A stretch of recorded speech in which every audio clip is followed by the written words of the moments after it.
Hello everyone, I am Suman. Welcome on Guru Mantra study channel. बेटे, हमने 9th class को start किया था जिसपे हम अब सेकंड चैप्टर को कर रहे हैं। ज्योग्राफी का फर्स्ट चैप्टर हम कर चुके हैं।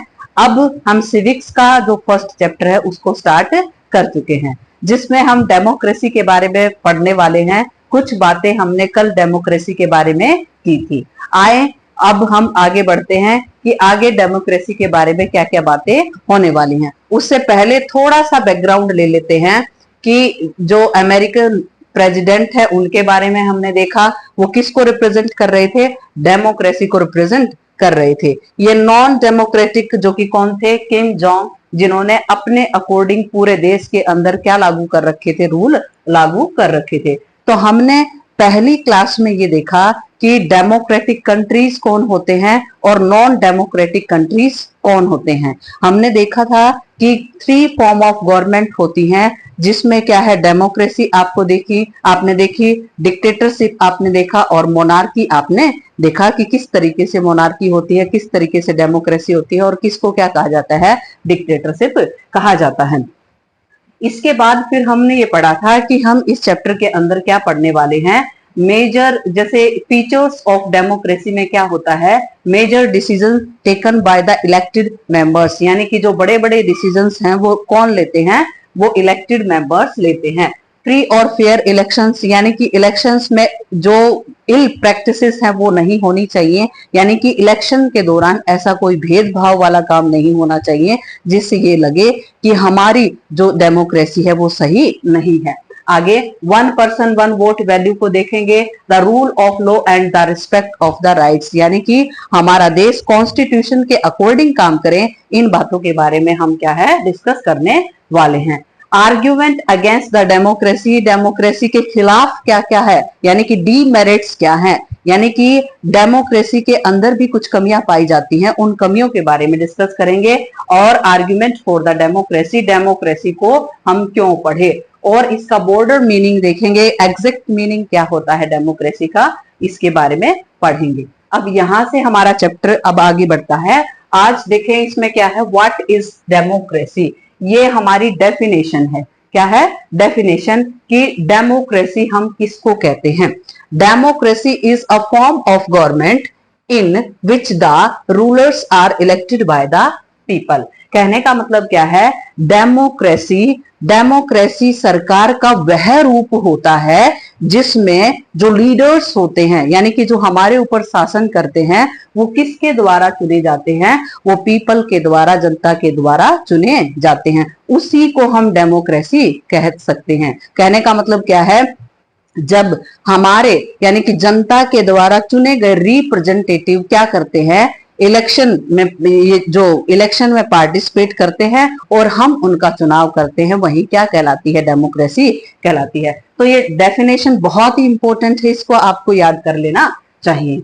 अब देखो, डेमोक्रेसी के बारे में बहुत ही अच्छी अच्छी बातें हैं कि डेमोक्रेसी क्यों होती है, डेमोक्रेसी में फ्री और फेयर इलेक्शंस किसको कहा जाता है। इन सभी बातों को डिटेल में हम क्या करने वाले हैं? पढ़ने वाले हैं। तो हमेशा पेशेंस के साथ क्लास को देखा करो कि मैम एडिशनल क्या क्या बातें बता रही हैं। यहाँ बहुत कम लिखा होता है, लेकिन जो मेरी बातें होती हैं वो ज्यादा एक्सप्लेनेशंस की होती है, तो उनको बड़े ध्यान से आपको सुनना है। देखो, the definition is helpful for us to separate the democracy from all form of the non democratic governments। ये करें कि ये जो डेफिनेशन हमने पढ़ी है ना, ये आपने देखो 3 तरह की गवर्नमेंट्स आपने पढ़ी थी। कितने तरह की?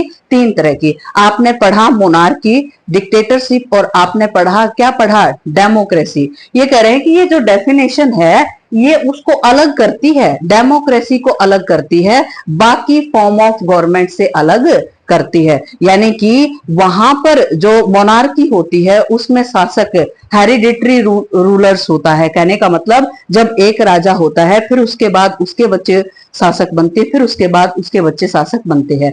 ऐसे ही डिक्टेटरशिप में होता है, वो थोड़ी सी अलग रह जाती है, जहां पर क्या है? जो ताकत होती है उसका ज्यादा इस्तेमाल वहां पर किया जाता है। कहने का मतलब ये है कि जो व्यक्ति ज्यादा फोर्स के साथ या मिलिट्री को कंट्रोल करके जब देश पर रूल करता है तो वो क्या कहलाता है? डिक्टेटरशिप कहलाता है। तो ये जो डेफिनेशन है ये बाकी फॉर्म ऑफ गवर्नमेंट से अपने आप में ही क्या है, अलग है। यानी कि the definition is helpful for us to separate the democracy from all form of the non democratic government. Non democratic और डेमोक्रेटिक को हम पढ़ चुके हैं। जहां पर डेमोक्रेसी होती है वो डेमोक्रेटिक कंट्री कहलाते हैं, जहां पर डेमोक्रेसी के अलावा दूसरी फॉर्म ऑफ गवर्नमेंट होती हैं उनको क्या कहते हैं, नॉन डेमोक्रेटिक कंट्रीज कहा जाता है। आगे देखो, it reminds us that the democracy is people's rule. यानी कि हमें ये हमेशा याद रखना चाहिए कि जो डेमोक्रेसी होती है उसमें पीपल्स रूल्स होता है। पीपल्स रूल्स का मतलब क्या होता है, जो आम जनता होती है वो क्या डालती है, वोट डालती है और किसको चुनती है, अपने रिप्रेजेंटेटिव्स को चुनती है, प्रतिनिधि को चुनती है। कैसे, जैसे इस इलाके में सोनीपत वाला इलाका है, वहां पर इलेक्शंस होते हैं तो वहां पर एमएलए वगैरह का जो फॉर्मेशन होती है, एमएलए को सीट मिलती है, फिर वो इलेक्शंस उस पर लड़ते हैं, तो फिर कोई एमएलए बनकर सामने हमारे आता है। तो इस तरीके से वो अपनी कॉन्स्टिट्यूएंसी में क्या लड़ते हैं, इलेक्शंस लड़ते हैं, और फिर वहां से हमारे क्या आते हैं, रिप्रेजेंटेटिव्स आते हैं, प्रतिनिधि आते हैं। तो यही कह रहे हैं कि it reminds us that the democracy is people's rules. यानी कि ये किसी शासक का रूल नहीं है, ये पीपल्स रूल है। जनता जिसको चुनती है वही हमारे ऊपर क्या करता है, शासन करता है। कहने का मतलब ये है कि हम अपने जो रिप्रेजेंटेटिव है उनको चुनते हैं और हम उनको अधिकार देते हैं कि आप हमारे ऊपर क्या कर सकते हैं, शासन कर सकते हैं। But if we use this definition in an unthinking manner, we would end up the calling almost every government that hold an elections a democracy। बहुत इंपॉर्टेंट कंसेप्ट है कि हम सिर्फ अकेला ये कहें, क्या कहें कि डेमोक्रेसी उसको कहते हैं जहां पर शासक को क्या किया जाता है, चुना जाता है। यानी कि इलेक्शंस होते हैं और चुन लिया जाता है, तभी हम उसको क्या कह देते हैं, डेमोक्रेसी कह देते हैं। ये सही नहीं है। देखो अब यहां पर एक बहुत इंपॉर्टेंट कंसेप्ट आएगा। यहां पर हम एग्जाम्पल लेंगे, किन किन देशों का एग्जाम्पल लेंगे, हम पाकिस्तान का एग्जाम्पल भी लेंगे। किसका लेंगे, पाकिस्तान। परवेज मुशर्रफ आपने सुना होगा, उनका एग्जाम्पल हम लेंगे, जिसमें देखेंगे कि देखने में वो खुद तो ये कह रहे हैं कि हमारे देश में क्या है, डेमोक्रेसी है, लेकिन एक्चुअल में वहां पर डेमोक्रेसी परफॉर्म नहीं की जाती। वो कहेंगे कि हम अपने देश में इलेक्शंस भी कराते हैं, लेकिन हमने कहा ना कि जो लीडर्स हैं वो कैसे चुने गए हों, जो जनता के द्वारा चुने गए हों, वहां पर क्या कहलाती है, डेमोक्रेसी कहलाती है। लेकिन कई बार ये डेफिनेशन गलत हो जाती है। क्यों गलत हो जाती है कि देखने में तो लग रहा है कि वहां किसी एक देश के रूलर्स हैं, वो जनता के द्वारा चुने गए हैं, लेकिन सच्चाई ये होती है कि जो इल प्रैक्टिसेस होती है, यानी कि जो गलत तरीके होते हैं, उसके थ्रू वो लीडर्स बनते हैं, जिसके कारण क्या है, वो सच में क्या नहीं होती, उस देश के अंदर डेमोक्रेसी नहीं होती। जहां अब हम एग्जाम्पल आगे पढ़ने वाले हैं, पाकिस्तान में परवेज मुशर्रफ का नाम आपने सुना होगा। अब उनके बारे में हम एग्जाम्पल के रूप में पढ़ेंगे, तब आपको और बेहतर तरीके से क्लियर होगा कि पाकिस्तान में डेमोक्रेसी क्यों नहीं कही जाती। अब देखो ये कह रहे हैं कि सिर्फ ये सोच लेना कि जनता के द्वारा जो हमारे रिप्रेजेंटेटिव चुने जाते हैं, इस प्रकार की अगर कहीं पर सरकार होती है तो उसको हम डेमोक्रेसी कहते हैं, ये सही डेफिनेशन नहीं है। इस डेफिनेशन को हमको क्या है, गहराई के साथ क्या करना पड़ेगा, सीखना पड़ेगा। देखो क्या है, What is democracy? We need to carefully distinguish। Distinguish का मतलब क्या होता है, पहचान करना। Between a government that is democracy or one that pretend to be one। कहने का मतलब क्या है, ध्यान से सुनना, बहुत इंपॉर्टेंट कंसेप्ट है ये बेटे, कि कुछ देश तो सच में, कुछ देशों में क्या होती है, डेमोक्रेसी होती है, बहुत अच्छे तरीके से इलेक्शंस कराए जाते हैं, जहां पर कोई भी इल प्रैक्टिस परफॉर्म नहीं की जाती, जबरदस्ती लोगों को फोर्स नहीं किया जाता कि आप इस पॉलिटिकल पार्टी को क्या दें, वोट दें। तो वो देश तो क्या कहलाता है, डेमोक्रेटिक कंट्री कहलाता है। लेकिन बहुत सारे ऐसे कंट्रीज हैं जहां पर सिर्फ एक ही पॉलिटिकल पार्टी है, कितनी? एक ही पॉलिटिकल पार्टी है, तो ऑब्वियस है कि उसी पार्टी का क्या है, लीडर वहां पर इलेक्शन में आएगा।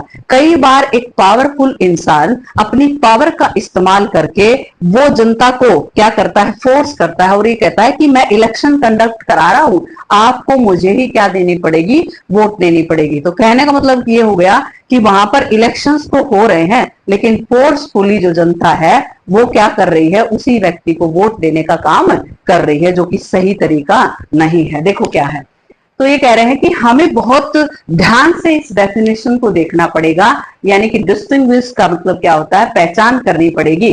पहचान करेंगे कि कोई देश सच में डेमोक्रेटिक है या डेमोक्रेटिक होने क्या कर रहा है, दिखावा कर रहा है, दिखावा कर रहा। प्रिटेंड का मतलब क्या होता है, दिखावा करना। यानी कि अगर हमें किसी देश को पहचानना है कि उस देश के अंदर डेमोक्रेसी है या नहीं है, तो जो वो डेफिनेशन हमने पहले पढ़ी है उसको बहुत ध्यान से पढ़ते हुए ये देशों की पहचान करनी पड़ेगी कि इस देश में सच में डेमोक्रेसी है या नहीं है। देखो, we can do so by the understanding each word, यानी कि ये हम कर सकते हैं, बहुत बेहतरीन तरीके से कर सकते हैं कि जो डेफिनेशन हमने अभी पढ़ी है ना, उसके हर शब्द को हम क्या करें, पहचाने, समझे। In this definition carefully and spelling out the features of democratic government, और हम ये निकालें, यानी कि वो जो डेफिनेशन अभी अभी हमने पढ़ी है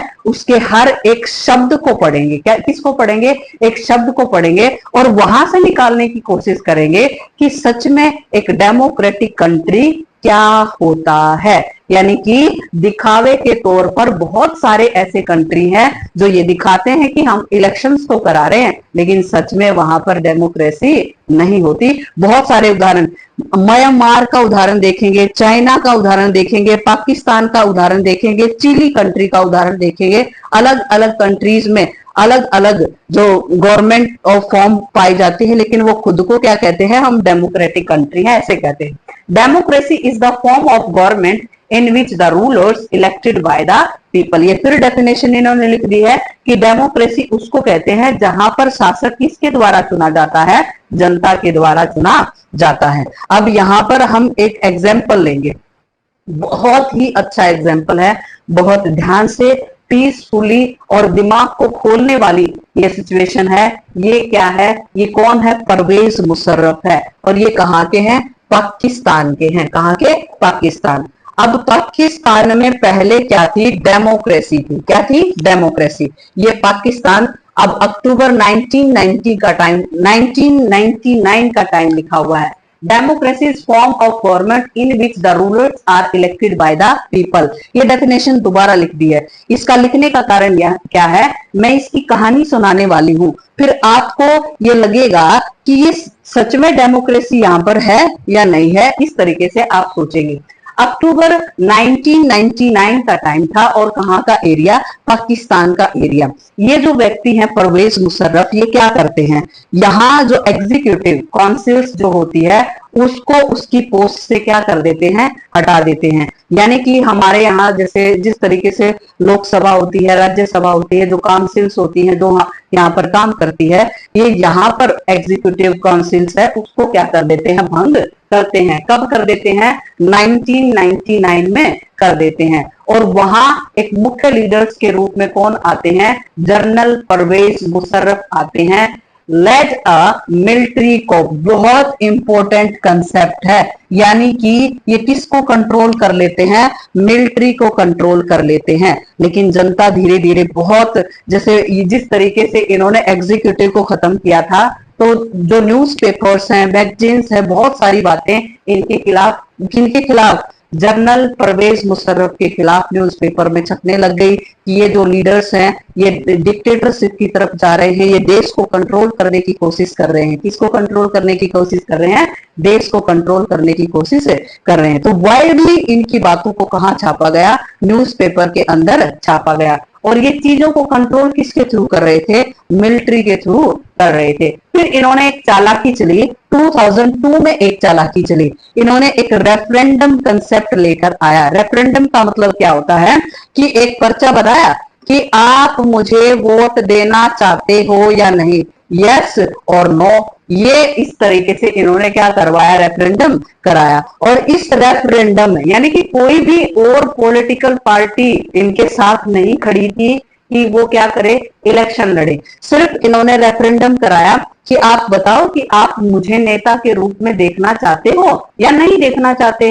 तो ये रेफरेंडम कब कराया, ये रेफरेंडम कराया 2002 में इन्होंने रेफरेंडम कराया, जिसमें क्या है, बहुत सारी पॉपुलेशन ने इनको क्या दी, वोट्स दी और इनको डिक्लेयर कर दिया, वहां का नेता डिक्लेयर कर दिया। इस तरीके से ये जो सही जो प्रोसेस होता है कि जनता पहले कई सारी पॉलिटिकल पार्टी हो, उनकी उन पॉलिटिकल पार्टी में अलग अलग मेंबर सीट के लिए क्या लड़े, इलेक्शन लड़े, हम फिर क्या करें, वहां पर वोट डालने जाए, तब उनमें से किसी एक मेंबर को चुने, वही तो डेमोक्रेसी कहलाती है। लेकिन यहाँ तो इन्होंने ऐसा किया ही नहीं। यहाँ एग्जीक्यूटिव को 1999 में इन्होंने खत्म कर दिया।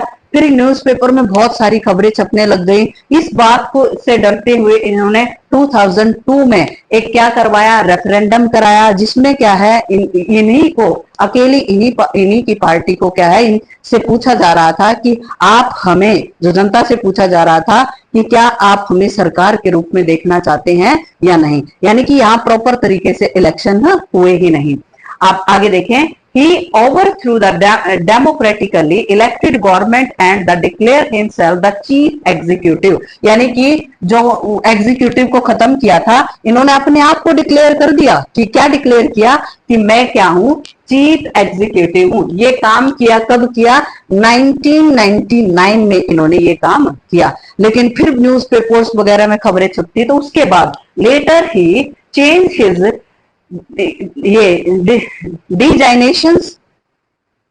डेजिग्नेशन आना चाहिए, designation to president and in 2002 help in the referendum. ये रेफरेंडम है। रेफरेंडम का मतलब एक लेटर इश्यू करना और जनता से पूछना कि आप उनको किसके रूप में, नेता के रूप में देखना चाहते हैं या नहीं। In the country that the granted him a 5-year extension, और जिसके कारण अब ये 5 साल के लिए क्या रहेंगे, नेता देश के रहेंगे। आगे प्रोटेस्ट अगेंस्ट द रेफरेंडम। देश के अंदर बहुत सारा क्या हुआ, प्रोटेस्ट हुआ कि ये सही तरीका नहीं है। किसका तरीका नहीं है, इलेक्शन का सही तरीका नहीं है। किसने करवाया था, परवेज मुशर्रफ ने करवाया था। कब करवाया था, 2002 में करवाया था। कौन करवाने वाले थे, ये जनरल परवेज मुशर्रफ थे। एग्जीक्यूटिव जो द चीफ एग्जीक्यूटिव कब बने थे, 1999 में बने थे। इस तरीके से इन्होंने डेमोक्रेसी का बिल्कुल क्या कर दिया, कत्ल कर दिया। यानी कि डेमोक्रेसी को इन्होंने बिल्कुल खत्म कर दिया। इस तरीके से आगे देखिए, major decision by the elected leaders. अब मुझे ये बताओ कि ये जो इलेक्शन में जीते, कौन जीते, परवेज मुशर्रफ। क्या सच में इलेक्टेड लीडर्स था ये?